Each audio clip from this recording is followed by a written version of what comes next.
께서 말씀하셨습니다.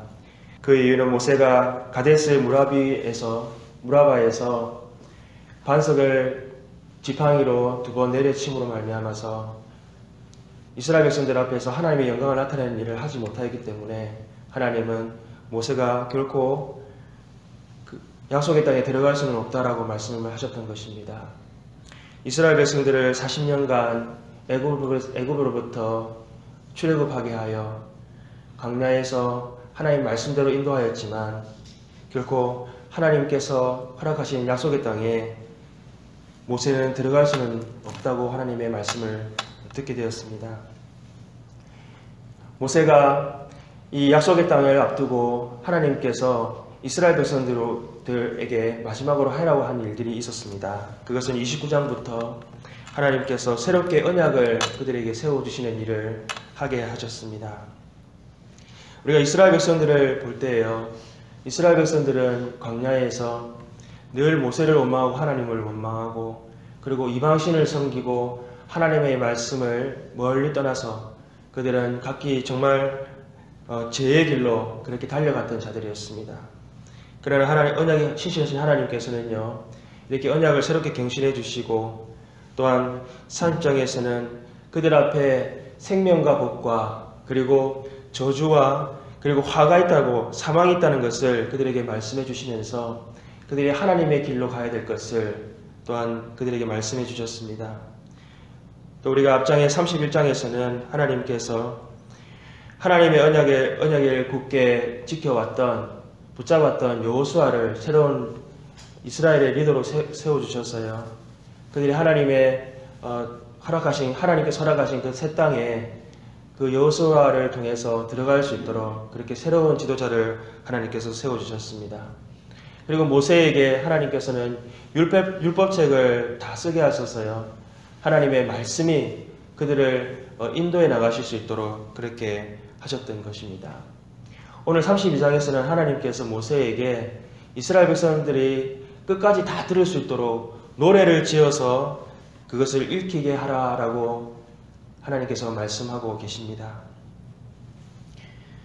우리가 노래를 생각해 보게 되면 노래는 이 음률이 있습니다. 그래서 우리가 노래를 통해서 이렇게 우리가 반복하게 되면요, 쉽게 그 가사를 외울 수 있고 또한 우리가 그것을 반복하기가 너무 쉬운 것입니다. 실제로 우리 이스라엘 백성들은요, 하나님의 말씀을 읽을 때에 이 유대인들은 정말 이 하나님의 말씀을 이렇게 음률 있게 노래하듯이 이렇게 그들이 말씀을 낭독하는 것을 우리가 볼 수가 있습니다. 하나님께서 이렇게 노래를 통해서 이스라엘 백성들이 끝까지 다 들을 수 있게 하라 하신 이유가 무엇이겠습니까? 그것은 오늘 우리가 하나님의 말씀 32장에 나와 있는 그 노래의 내용을 통해서 보면 우리가 알 수가 있습니다. 먼저 이스라엘 백성들은요, 쉽게 하나님을 떠날 수밖에 없는 그러한 자들이라는 것을 하나님께서는 오늘 말씀을 통해서 그들에게 깨닫게 해주고 계십니다. 그들이 하나님으로부터 쉽게 마음을 늘 하나님 앞으로부터 패역하게 마음을 가지고요, 늘 하나님으로부터 멀리 떠나서 하나님의 진노가 그들 가운데 그 패역한 자들에게 하나님께서 벌로 그렇게 그들을 하나님께서 그들의 마음을 돌이키게 하셨다는 것을 말씀해 주고 있습니다. 또한 하나님은 어떠한 분이신가에 대해서 그들은 기억하게 하고 계십니다. 6절 말씀을 보게 되면요, 4절 말씀을 보게 되면 하나님은 그는 반석이시니라고 그렇게 말씀하고 있습니다. 또한 15장 18절에서도 하나님께서는 반석이 되신다라고 그렇게 말씀하고 있습니다. 하나님은 이스라엘 백성들을 반석과 같이 한결같이 변함없이 이스라엘 백성들을 지키시고 보호해 주셨던 하나님이시라는 것을 기억하게 하시는 것입니다. 또한 11절에 보게 되면 마치 독수리가 자기 보금자리를 어지럽게 하며 자기 새끼 위에 너풀거리며 그의 날개를 펴서 새끼를 받으며 그의 날개 위에 그것을 엎는 것 같이 라고 말씀하고 있습니다. 하나님께서 독수리가요, 자기 새끼를 날개에 이렇게 실어서 날아가듯이 하나님은 그렇게 이스라엘 백성들을 인도해 주셨다라는 것을 이스라엘 백성들에게 기억할 수 있도록 노래를 지어 말씀하게 하셨던 것입니다. 그러나 이스라엘 백성들은 늘 하나님으로부터 멀리 떠나서 다른 신들을 섬기고 하나님을 업신여겼기 때문에 하나님께서 그들을 돌이킬 수 있도록 그들을 다른 민족을 세워서 재앙 가운데 그들을 하나님께서 돌이키게 하셨다는 것 또한 이스라엘 백성들에게 말씀하고 계시는 것입니다. 오늘 하나님께서 이스라엘 백성들에게 노래를 지어서 그들이 다 끝까지 들을 수 있도록 하라라고 말씀하신 이유는요.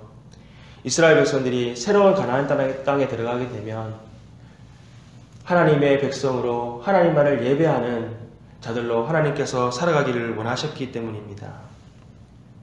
이스라엘 백성들이 40년간 그렇게 하나님 앞에 죄를 범하고 그렇게 하나님을 떠났는데요.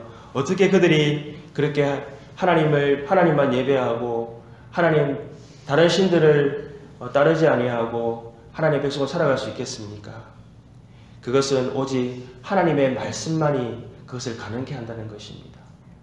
그들이 노래를 부르듯이 하나님의 말씀을 계속해서 읊조리고 그것을 마음에 새기고 하나님의 말씀을 따라서 그들이 살아갈 때에 그들은 결코 죄를 가까이 하지 아니하고 하나님을 섬기고 하나님을 예배하는 백성으로 살아갈 수가 있다는 것입니다. 오늘 우리가 살아가는 세상도 물질 만능주의의 세상이고 그리고 인본주의의 세상 가운데 우리가 살아가고 있습니다. 우리가 어떻게 이러한 세상 가운데 살아가면서 우리가 죄를 가까이 하지 아니하고 세상을 따라가지 아니하고 우리가 하나님을 멀리하지 아니하고 하나님을 따라갈 수 있겠습니까? 그것은 오늘 하나님께서 모세를 통해서 주셨던 그 노래처럼요. 우리가 하나님의 말씀을 주야로 묵상하고 하나님의 말씀이 우리의 생명이다라고 하는 것을 우리가 그것을 분명히 기억하고 그 말씀, 생명 되신 말씀을 우리가 붙잡고 살아갈 때에 우리는 이 땅 가운데에서 하나님의 기뻐하시는 백성으로 하나님을 예배하며 살아갈 수 있게 되는 것입니다. 하나님께서 모세를 통해서요. 이렇게 끝까지 하나님의 신실하신 언약의 말씀을 허락해 주셨던 것처럼 오늘 우리에게도 허락하신 이 귀한 말씀을 우리가 생명과 같이 여기고 그 말씀을 우리가 지켜 행할 뿐만이 아니라 오고 오는 우리의 자녀들 그 다음 세대까지 하나님의 말씀을 늘 읊조릴 수 있도록 그것을 가르쳐 지키게 해서 그들이 이 세상 가운데에서 죄를 따르지 아니하고 하나님이 오직 기뻐하시는 자녀들로 하나님을 예배하는 자녀들로 살아갈 수 있도록 우리가 힘써 지키는 우리들 되어야 될 줄로 믿습니다. 함께 기도하시겠습니다. 내 교훈은 비처럼 내리고 내 말은 이슬처럼 맺히나니 연한 풀 위에 가는 비 같고 채소 위에 단비 같도다. 하나님 아버지, 하나님의 말씀만이 우리를 바른 길로 인도해 주시며 오직 하나님만을 예배하고 하나님이 기뻐하시는 백성으로 살게 하신다는 것을 알게 하시니 감사합니다. 하나님의 말씀이 생명이라고 말씀하셨습니다. 하나님, 우리의 심령에 하나님의 말씀이 매일매일 단비처럼 흘러 넘쳐날 수 있도록 하나님, 우리가 하나님의 말씀을 통해서 하나님께서 우리에게 어떻게 행하셨는가 하는 것을 기억하게 하시고 또한 악을 행하는 자에게 하나님께서 어떻게 벌을 내리시는가 하는 것 또한 기억하게 하여 주시옵소서. 또한 하나님을 따라가는 인생이 얼마나 복된 인생인가 하는 것을 날마다 말씀을 통해 기억하며 하나님 말씀이 우리의 삶을 인도해 나가시는 그러한 복된 인생 되게 인도하여 주시옵소서. 모든 것 감사하고 우리 주 예수님 이름으로 기도합니다. 아멘.